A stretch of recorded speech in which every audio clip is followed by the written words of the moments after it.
வடதேசங்கள்ல ரஹீம் கான்னு ஒரு பக்தர் இருந்தார். மிகச்சிறந்த கிருஷ்ண பக்தர். கண்ணனை நினைச்சு நிறைய பாடியிருக்கார், உருகி உருகி பாடியிருக்கார். அவர் கண்ணன்னா அத்தனை பிடிக்கும். அவர் பிறந்தது வேணும்னா முகம்மதியர் குலத்திலே பிறந்திருக்கலாம். ஆனா கண்ணனை தவிர எதுவும் தெரியாது. அவர் பாடுறாரு பாருங்கோ, பிரீத்தம சவி நைனனு பசி பரு சவி கஹா சமாய பரீசராய ரஹீம் லக்கி பதிக ஆப் பிரு ஜாய். அவர் சொல்றார், எம்பெருமானுடைய மோகன திருவுருவம் என்னை கொள்ளை கொண்டதுங்கிறார். என் கண்கள்ல அவர் தான் நிறைஞ்சிருக்கார். எங்க பார்த்தாலும் அவர் தான் தெரிகிறார். என் கண்களிலும் மனத்திலும் மத்தையோருக்கு இடம் இல்லைங்கிறார். வேற யாருக்கும் இடமே கிடையாது. ஒருத்தர் போய் கேட்டாரா, ஏன் சுவாமி வேற யாராவது இருந்தா என்ன மனசுல அந்த மனசுங்கிறதுக்கு தான் இவ்வளவுதான் ஏதாவது ஒரு அதற்கு எல்லை உண்டா? அது எத்தனை பேரை வேணும்னாலும் நினைச்சுக்கிறதுக்கு இடம் இருக்கிற இடமா வசதியாத்தானே இருக்குன்னா அவர் சொல்லிட்டார், மொத்த இடத்துலயும் என் பெருமான் நிறைஞ்சுட்டான்.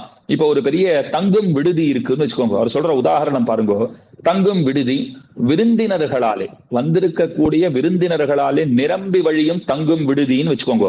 அப்ப புதுசா யாராவது வந்தா வாசல்ல போர்டு மாட்டி விடுறா, இனிமேல் இங்கே தங்க இடம் இல்லை, இனிமேல் வருபவர்களுக்கு தங்க இடம் இல்லைன்னு போர்டு போடுறா போலே என்னுடைய மனசுல பகவான் இருக்கிறார். அவர் மட்டுமே இருக்கிறார்.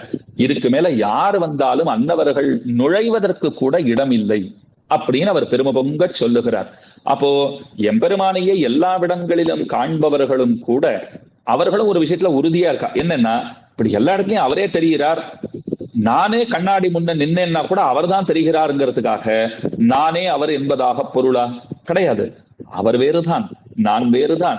அவருக்கே நான் ஆட்பட்டவனாக இருக்கிறேன்ங்கிறதுல எந்த விதமான மாற்று கருத்தும் கிடையாது அப்படின்னு உறுதியாக சொல்லுகிறார்கள்.